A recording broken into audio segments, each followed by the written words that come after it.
ESPN 94.1 FM and AM 930 present The Drive. Brought to you by Huntington Federal Savings Bank. Local then, local now. Member FDIC. It is Monday, August 23rd, back on the air. Glad to be here with you. Your drive begins now on ESPN 94.1 and AM 930. I'm your host, Paul Swann. You can join the program by calling the White Claw phone lines at 877-420-TALK. That is 877-420-8255. White Claw Hard Seltzer. It is made pure. Our text line is open this hour. We are firing up the text machine at 304-523-2275. That is 304-523-2275 to start your text getting into the program as well. It's been a while. First of all, we've been off the air for a little while. We had a lightning strike that did some damage, wrecked a few things. So we have slowly gotten ourselves back on the air and slowly but surely are getting ourselves back into where we can just do this on a daily basis, and it starts today. We're here today, by the way, at the Union Pub and Grill. First time we've been back here since last year. It's been a long time since we've been here at the Union Pub and Grill. And, of course, nothing has changed. It's still the great place you know and love. $1.50 bottles. Inflation has not hit the place. $1.50 bottles, $2 call shots. You know that every Monday here at the Union Pub and Grill. Herb's smiling face is here today. He is here. Everything is... You know, I don't think you've changed a thing since I've been here. Nothing's changed. No wall displays have changed. Nothing has changed. So, okay, so there's some. Okay, I'm gonna have to find a new additions. He's yelling at me at the bar. What do you got for me? Okay, Dan, you got something from artifacts from the dance team. Okay, anything from the national championship?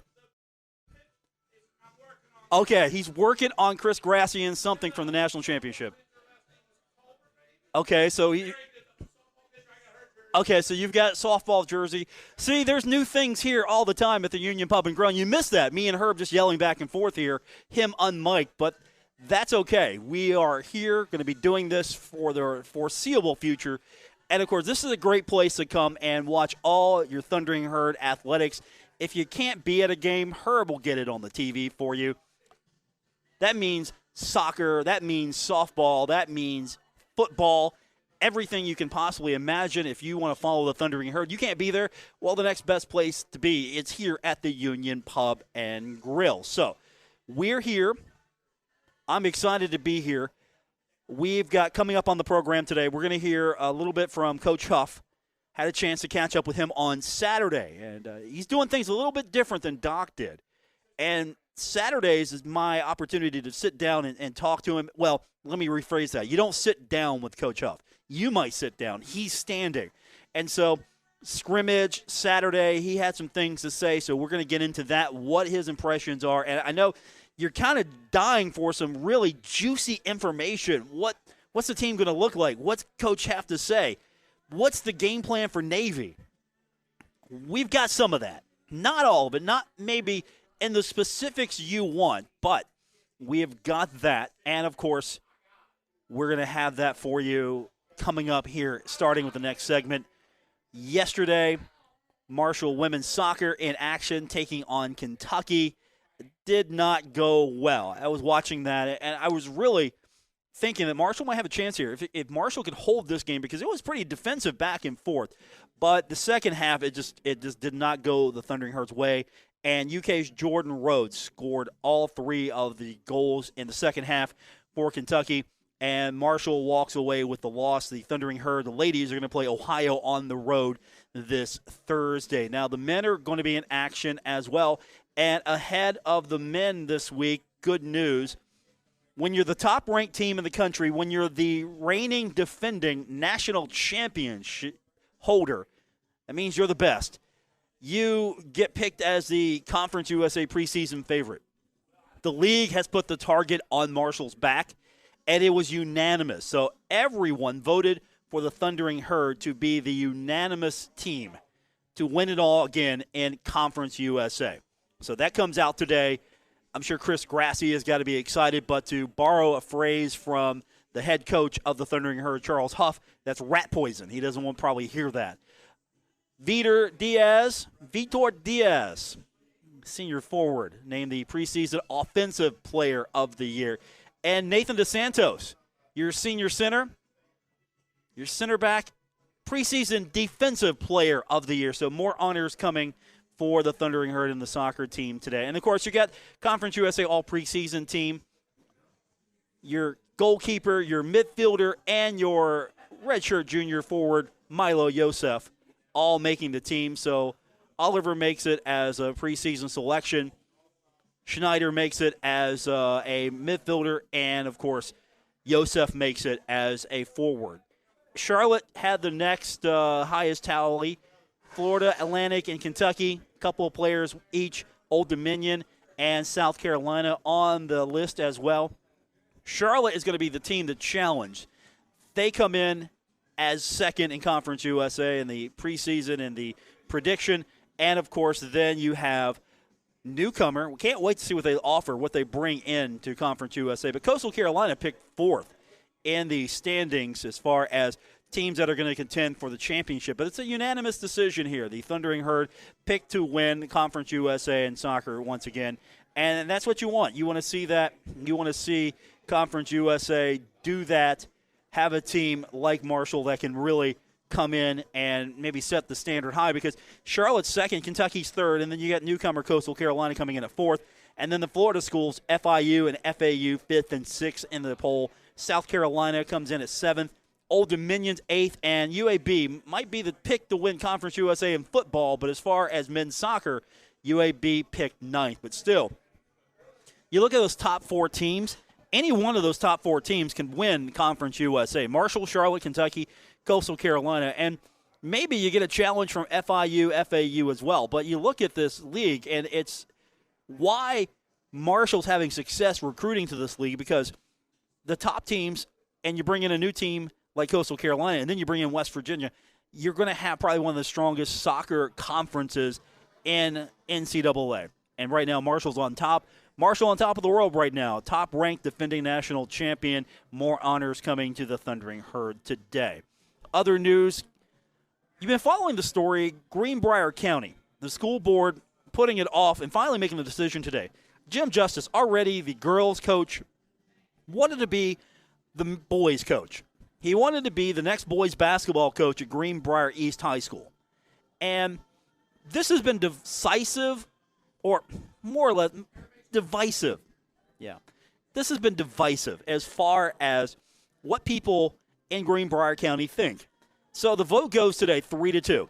And so Jim Justice suffering defeat. He is not going to be the next boys' basketball coach at Greenbrier High School or Greenbrier East. And you even had basketball players pleading with the board. And that said something to me. You have players coming in and said, look, we don't want him as our coach. We want someone who's going to put a full-time effort into the job. We come in as players, and we put in a full-time job. We put in everything we have. We want a coach that's going to do the same. Now, the quote today, as some students were there, and John Gabbert, who's a junior, he said, we deserve and want a full-time basketball coach, a coach that comes to all practices, not only games. We want someone who is going to care for us. We want someone who is going to put as much hard work and dedication as we do every day. And he said that this reflected the desires of his teammates, so he's the spokesman for the team. So the governor, of course, will probably have things to say, things he's going to do, because he thinks he's the best candidate. And you got to listen to these kids. If the kids say, look, we don't want him because we want someone who's going to be here full-time. We want a full-time head coach. We don't want someone who's just going to show up for games and coaches. And Justice said he relies on his assistant coaches, and that's fine. If it works for the girls' team, you're the current coach there, that's fine. You can't really change that. But do you think the governor of the state of West Virginia has time to be a basketball coach and a governor? Well, some maybe say no, some think yes. But today, the school board, Greenbrier County, said 3-2. Not going to happen. Not hiring Jim Justice as the next boys basketball coach. Charles Huff, he's a full-time coach. You see him on Twitter all the time. He's your head coach of the Thundering Herd. Had a chance to catch up with him on Saturday. Want to get his impressions on what the scrimmage looked like to him, where the players are. We'll look ahead a little bit to Navy All of that's coming up when we continue. We're live from the Union Pub and Grill here on ESPN 94.1 and AM 930. This is The Drive with Paul Swann on ESPN 94.1 FM and AM 930. Presented by Huntington Federal Savings Bank. Our text line is open at 304-523-2275. That is 304-523-2275. Got a couple of texts in already. Missed the drive. Good to hear you again. Glad to be back. Thanks for that. Also, here's a text. Tell Herb I said hi. Okay, I'll tell him. And ask him about the shirt I paid for. No, I'm not doing that. You got to come down here and take care of your business yourself there. Welcome back to the Union Pub and Grill here on ESPN 94.1 and AM 930. It's where we do the drive every Monday. And, of course, we hope you can join us here every Monday. And Monday, of course, there's another reason why you got to be down here. $1.50 bottles, $2 call shots every Monday here at the Union Pub and Grill. Now, catching up with Coach Huff on Saturday, scrimmage, had an opportunity to see his team, try to get some more things installed as the game plan here in the next couple of weeks will be getting ready for Navy. But as a new coach, not just a new coach, a first-year head coach, first-time head coach, he's got a lot going on trying to get into place before you can actually say you got it where you want it to be. And after the scrimmage on Saturday, he was asked about his impressions of how it went. Thought we got some really good work in today. Today was a opportunity for us to see who else could play as far as depth-wise. Trying to get our 1As and 1Bs and 2s, a lot of reps, just to see how, over time, getting more than one or two plays in a row, sustaining a drive, playing down the distance situations, how they would respond. Definitely found out some guys who definitely can do it. Still got some guys that are not there yet. Doesn't mean that they can't play. It just means that we got to do a good job of managing when and how much they play. But overall, I thought it was pretty good. Obviously, we had the refs here today from Conference USA, which gives us a little bit more of a realistic, game feel, penalties, alignments, tempo, getting the ball spotted. A lot we can learn from that as well. But overall, I thought it was a pretty good day. Pretty good day for Coach Huff as trying to figure out what he's got, what has taken, what he's got to work on. And looking at this team, it's going to be up-tempo. It's going to be a lot faster. That's sort of the impression I'm getting from just the glimpses I've seen. Now, when you have a new system, when you have a new coach, a first-year head coach, you're trying to put everything in place, and you've got some veterans. Veterans have gone through this before. Sometimes veterans have dealt with multiple systems, dealt with multiple coaches, but you've got some veterans in there that will help you. But Coach Huss, he was asked where the young players are in learning just what to do. Yeah, I think where we are with the younger guys is, the beginning of the install 1 and 2, I think they understand pretty good. But when you start moving the pieces around and you get into install 7, 8, 9, starts to run together a little bit. So you kind of see when they know what to do, you see their ability and their skill. When they don't know what to do, they're a little slow. I think some of the receivers have done a really good job. I talked about last week, Caleb Coombs, doing a really good job. E.J. Horton has done some good things. Shadeed has done some good things, some of the younger guys. I think some of the younger O-linemen are maximizing their reps because they're kind of going with the 2s and the 3s. Some of the 3s are going with the 2s, which is giving them an opportunity to go against some of the older D-linemen. So you got to be real particular about your sets. You got to be real particular about your footwork, your calls, communication. Those are some of the good things. I think some of our young DBs on the back end, are making some plays. The key is going to be consistently who is able to align, assign, execute. And that's what we're looking for. I think we got a really good depth at D-line. Some of those younger guys, and when I say younger guys, not necessarily by class, but just guys who haven't played here a lot. Some of the newcomers as well, especially on the interior D-line. That's what I love about Coach Huff. He doesn't give you short answers. That's the one thing I love about him the most. Short answers are not a thing for him. So you kind of got a breakdown of where the younger players are in learning what to do. Now you're trying to figure out who knows what to do, who's doing it the best, and he was asked the question, how close are you just setting that starting lineup? That's something we all want to know. Here's Coach Huff's answer to that. Yeah, we're close. Obviously, I mean, you could write 3 or 4 of them in where they are. Doesn't mean that it's set in stone, but just kind of putting the pieces together. We're not there yet because we're just finishing up. We got another half a week of install to finish up before we flip the switch. So we want to make sure that the things that we are anticipating doing throughout the season match with the ability that we have with our guys. And then once we flip the switch to Navy, it may be an opportunity for guys who are not necessarily, certain defensive personnel may play more or less versus Navy.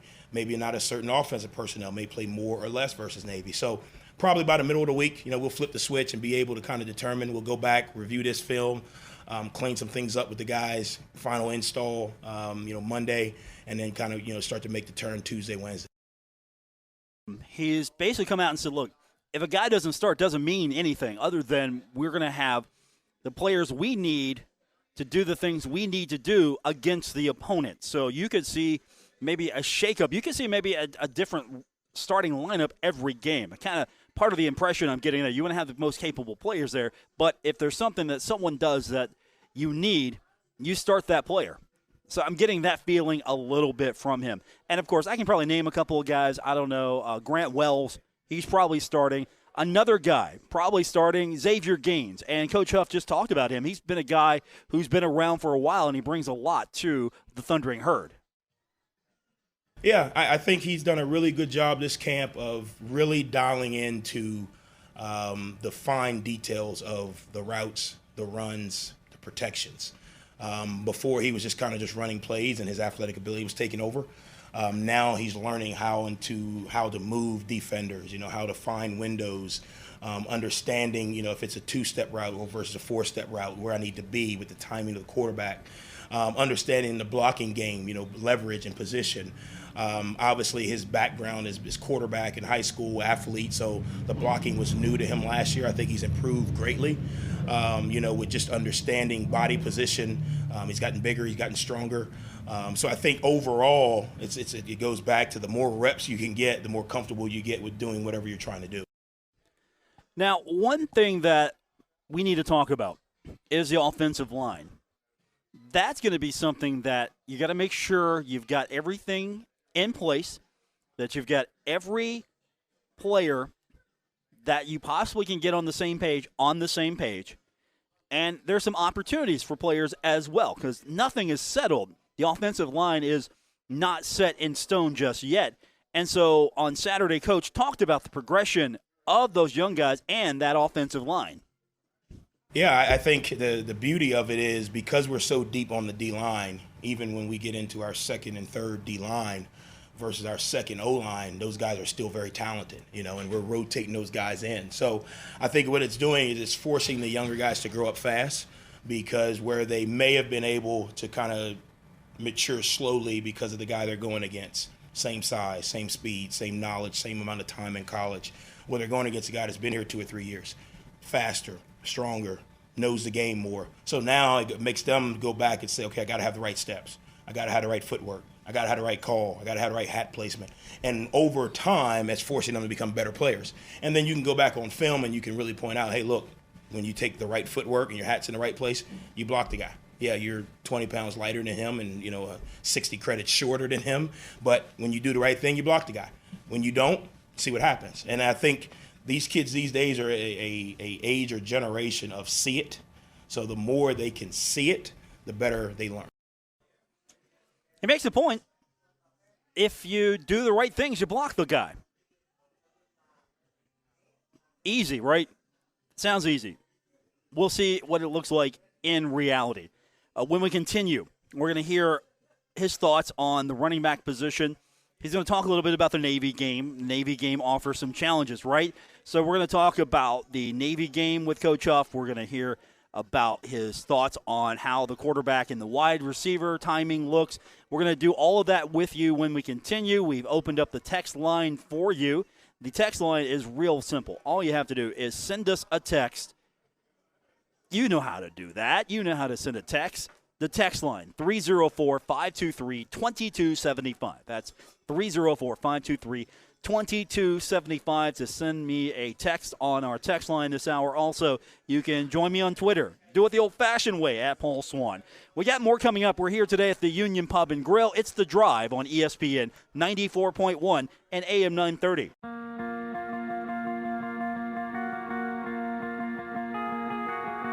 This is The Drive with Paul Swann on ESPN 94.1 FM and AM 930. Brought to you by Huntington Federal Savings Bank, the local bank that's here for every step of your life's journey.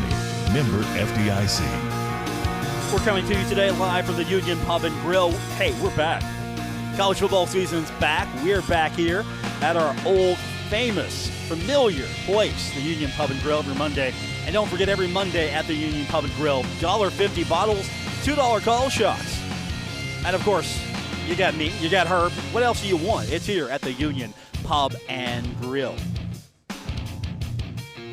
Coming up later on, we are going to hear from Coach Huff. We've got more of his thoughts on what is happening with the Thundering Herd. And again, just be prepared.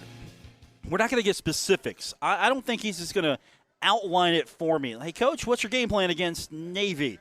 We're going to show up and play football. I think that's probably what we're going to get. He might talk about some progression from players and some things he's looking to do with them, but I don't think we're going to get anything that specific as far as how the team is preparing for its opponents. This is going to be completely different, where you used to have this open access. So we're kind of limited right now, and what we do get is an opportunity to talk to Coach at least once a week. And when talking to Coach, some of the things that came up as far as the team was concerned is just getting the running back position settled.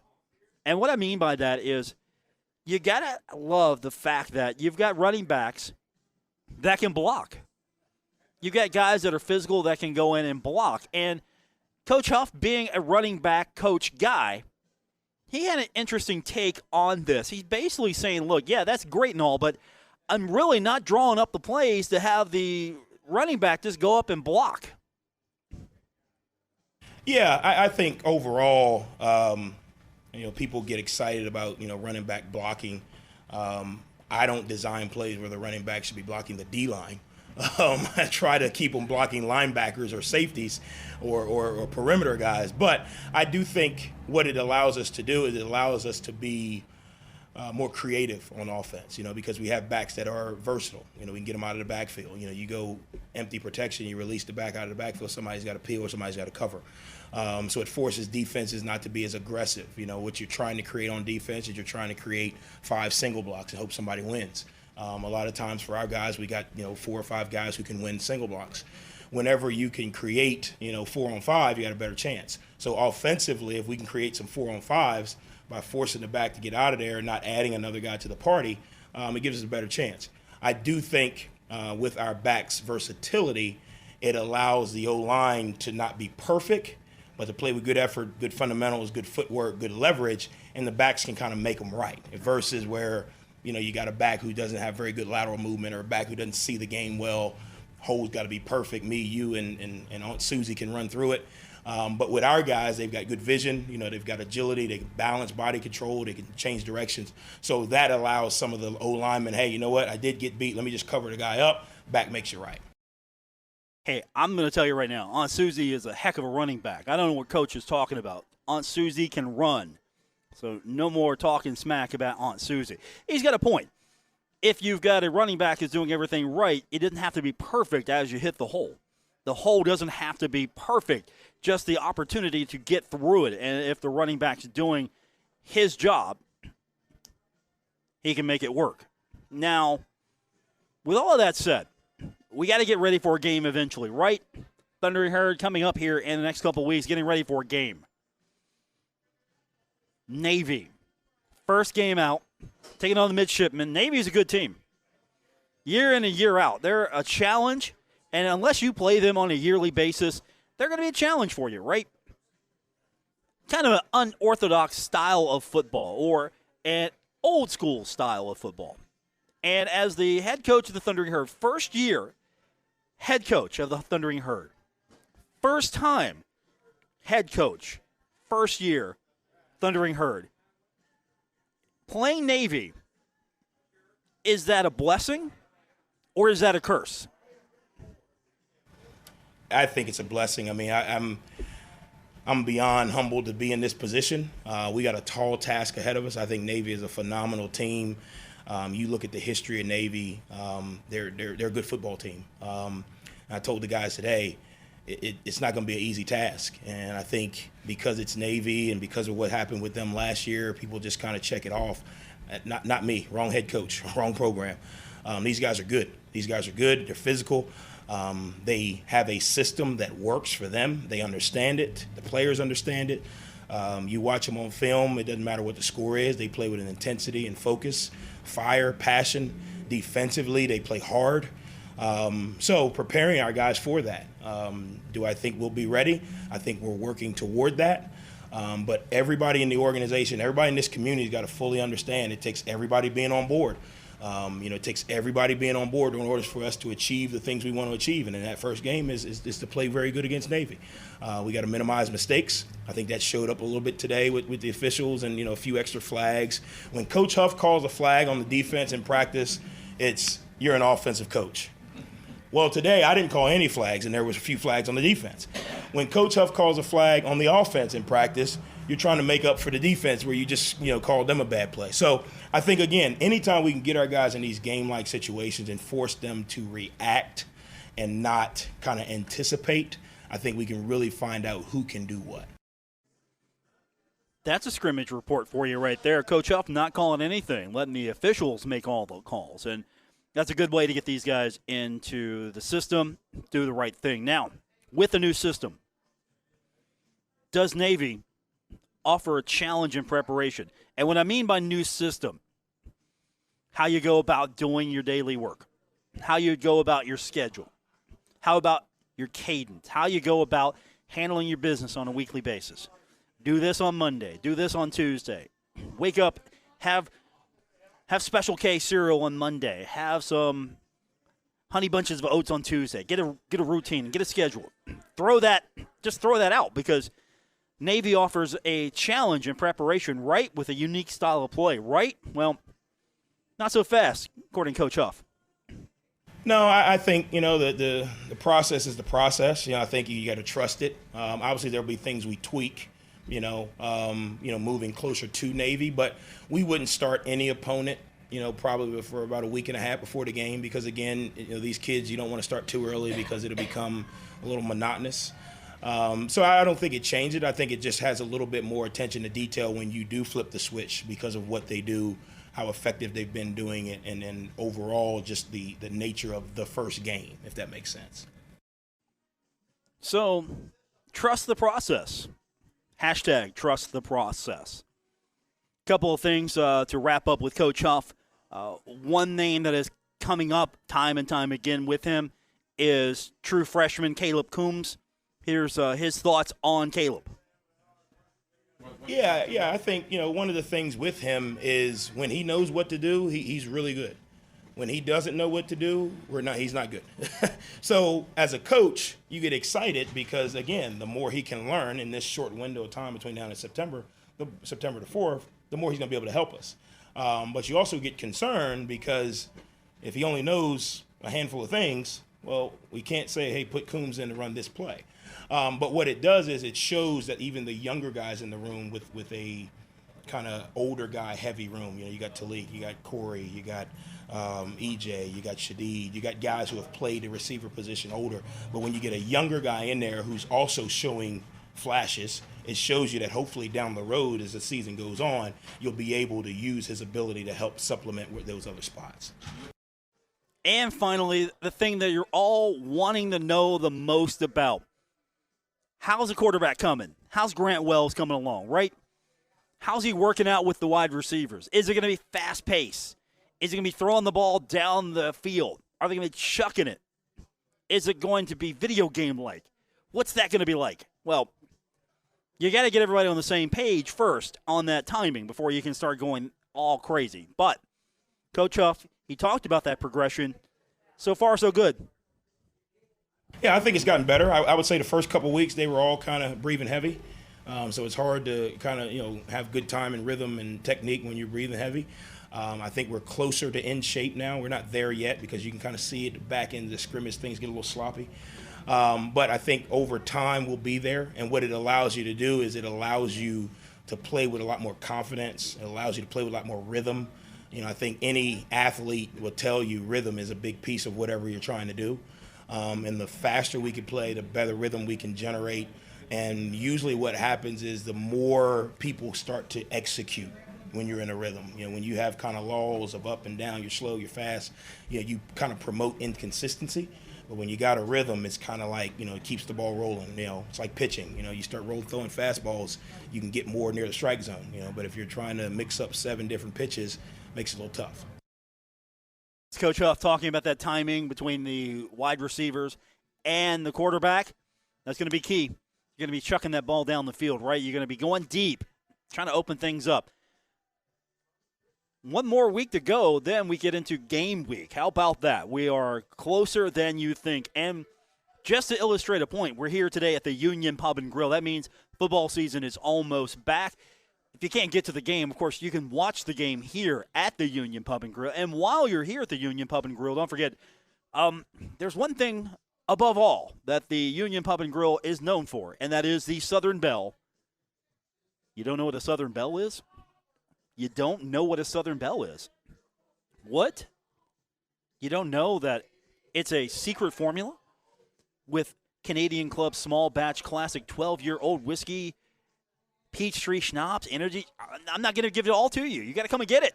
It's only here at the Union Pub and Grill. It almost gave the entire secret recipe. I had to stop myself there. I can't give you all of it. I omitted a thing or two. We'll get your text in. We'll get your phone calls in. We'll get your tweets in. And when we continue, big moment Friday night. If you are following me on Twitter, you know what that big moment was. If you're not, you got to stay tuned. We'll have more for you when we continue. We're live at the Union Pub and Grill here on ESPN 94.1 and AM 930. Live with Paul Swann on ESPN 94.1 FM and AM 930. Presented by Huntington Federal Savings Bank. We're coming to you live from the Union Pub and Grill. $1.50 bottles, $2 call shots every single Monday here at the Union Pub and Grill. Welcome back to the drive. This Monday, August 23rd. Glad to be back on the air. Glad to be back with you. Glad to be back at the Union. It just feels right that we're back here today to kick this off. And, of course, I'm not saying that me being back at the Union is close to what I witnessed on Friday, but it feels that way.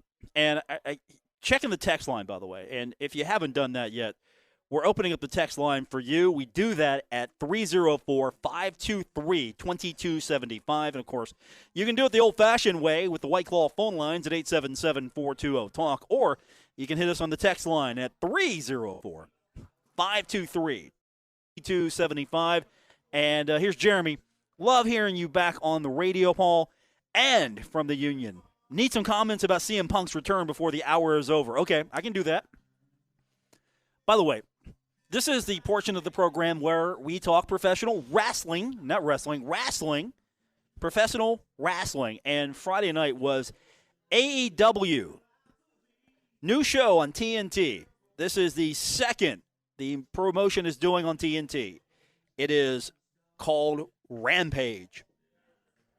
CM Punk, if you're not familiar, one of the biggest stars in professional wrestling, and it left WWE 7 years ago. Hadn't been in a wrestling ring in a long time, right? There's a cult of personality about him. Fans love him. He's a big deal, and left. And so there was a rumor that he would be in Chicago. He's a Chicago boy, and AEW, this no longer upstart promotion, it is actually legitimate competition with the WWE, and I love it. I enjoy it much more. I haven't not watched wrestling in a long time.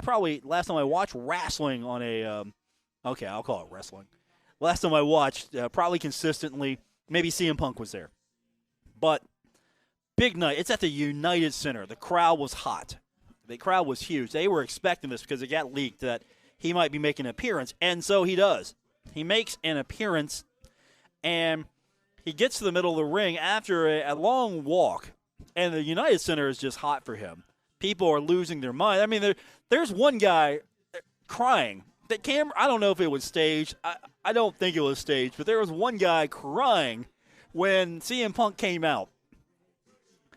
I mean, I want to elicit that emotional response. You know, maybe some of you are crying right now that I'm back here at the Union. You're overjoyed that we're back here at the Union Pub and Grill. We're back on the air. I get that. I want to be able to get that reaction one day. People are crying because I'm back on the air, that I'm here in the building. But people are crying. And so he comes out and he starts cutting what is known in the business as cutting a promo. This is where they come out and they set things down. And now you have works and shoots. You can cut a work.